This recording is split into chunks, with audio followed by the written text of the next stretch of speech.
reproducible situational value. Reproducible situational value.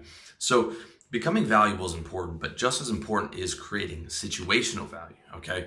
And that means designing a lifestyle where you're consistently getting good things on a daily basis based on your previous investments. So basically, to get the good things in life, you need to be organized. You need to work hard. You need to get up every day. You need to go to the gym and all these things. And if you want the good things in life, you have to set a schedule and stick to them, which means a lot of your day-to-day life is going to be repetitive. So you're going to find yourself in the same situations every day, okay? From your condo to the gym, to the coffee shop, to groceries and dinner and all these things that you have to do on a daily basis. So the smart thing to do, if you want to get good treatment and you want to get respect and all this stuff, is you choose the venues that give you respect, and then you charm the people there, okay? So that way, every time you step out the door, you're not starting from scratch. And you don't have to rely on your general value to get good treatment. You can coast off of all your previous investments in those different venues, in those situations, okay? Like, you've been going to a coffee shop, all the girls know you there. When I walk in to where I get my coffee every day, hi, Will, how are you? You know, it's like, you know, we have a conversation, it's respectful. The same thing in the grocery store, the same thing in the gym, same thing because I'm nice to the security guards in my building, everything. And then talking to you guys, I get the value back from you. And I only go to certain restaurants that treat me well and where I know the people and the service is good. So from like top to bottom, every single day, you're getting this situational value that's coming back to you from all your previous investments, okay? But it doesn't just apply to your daily life, it applies to everything you do. So for example, no matter how high value you are, cold approach pickup in the nightclub is the worst way to get women. It's something I cover in my video, why nightclubs are the worst way to pick up women.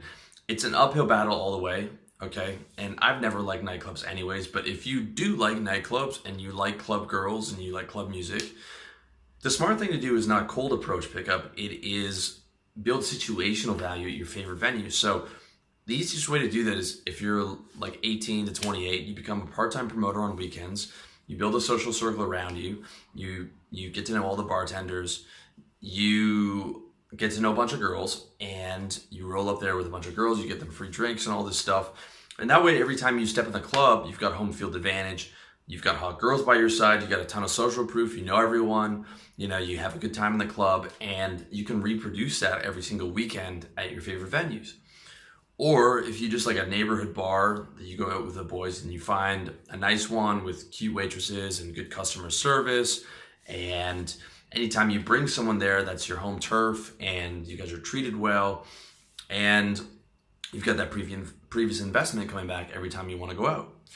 Same thing in business, okay? When you structure your business properly, you can coast on work you did 3 years ago for your clients and still get appreciation from your work, still get money from them because they've trusted you from all the efforts that you put in 3 years ago, you know, when you were focusing on getting them on board and building a relationship.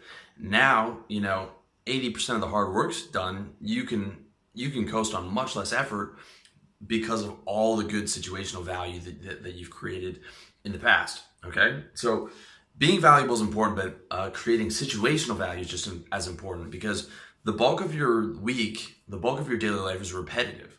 So it only makes sense to structure your life and structure the situations that you go to so that you're able to get that respect and that charm back to you and all the other good things that you want because of your previous investment, all right? Number 5. It's number 4. Number 5 is price tag everything you do. So once you have your game plan together and you've understood the nature of creating value and the idea of creating situational value, you need to know how to implement that into the real world, be it in business or with women or in social situations. And it's something I talked about a little bit in creating situational value, but I want to expand on that in terms of price tagging yourself because I think it's a really important concept. Okay, so once you become valuable and you have something to offer, you need to learn how to set your price. And again, price doesn't come down to how much you think you deserve. It comes down to how much people are willing to pay, how much the marketplace determines your worth. Okay, that's why at first you just aim for something you get. You aim for if you're new to women, you just aim for fucking any girl that you can get. Okay, the first girl doesn't have to be a supermodel. Just like the first client doesn't have to pay you $1 million. You just have to get your foot in the door.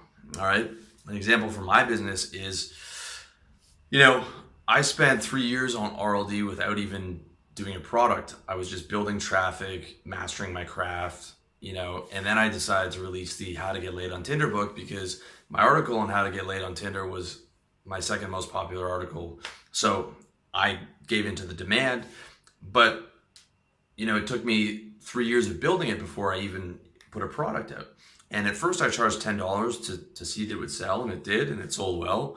And as time went on and traffic went up and I became more valuable and my brand started to grow, I raised that price to $40. And there's barely a drop in sales, but a big increase in profit, right? Okay, and as my business continues to grow, I'm going to start doing video courses, and they're also going to be at a top price tier because I want to sell premium products in the market, and the marketplace accepts that I'm allowed to. You guys determine that you'll pay for that, right? Some guys might not want to pay for it and might just want to watch free content, or some guys might think I'm garbage and not want anything to do with me at all.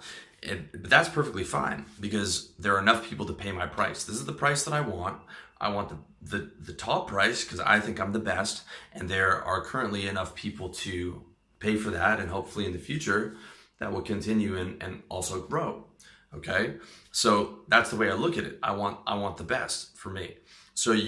But I'm willing to start with nothing. That's the difference. I'm willing to start doing this shit for free, and then I'm willing to start charging a cheap price and then expand to there. So that's the mentality you got to have.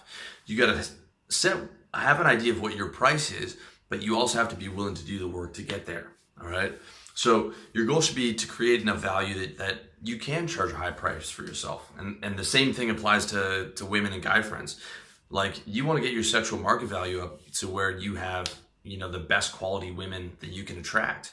And you want to get your social value up to where you have the best quality guy friends that you can attract. All right. A wise man by the name of Lil Wayne once said that walk like a hustler, talk like a hustler, stripper attitude, only money makes me move. Okay. And I feel the same way. I don't do anything for free. All right. Everything I do comes with a price, not necessarily financially, but I'm saying, like, it doesn't have to be about money, but I'll extend an offer, but I want to be getting something back, right? Like, I'll buy a coffee for a pretty girl, but I want to be on a good date. And if that respect and that value isn't responded with, then I'm not going to hang out with her. Or I'll buy a beer for a potential friend, or I'll buy a first month with a new service provider for my business. I'm paying like fucking 10 service providers. Some of them I pay a lot of money, because they're valuable. But if I'm not getting that value back in return, I'm out, right? Everything comes with, that's my price. And I have different prices for everything, right? For an acquaintance, for a good friend, for a girl, for a girlfriend, all those things come with a price.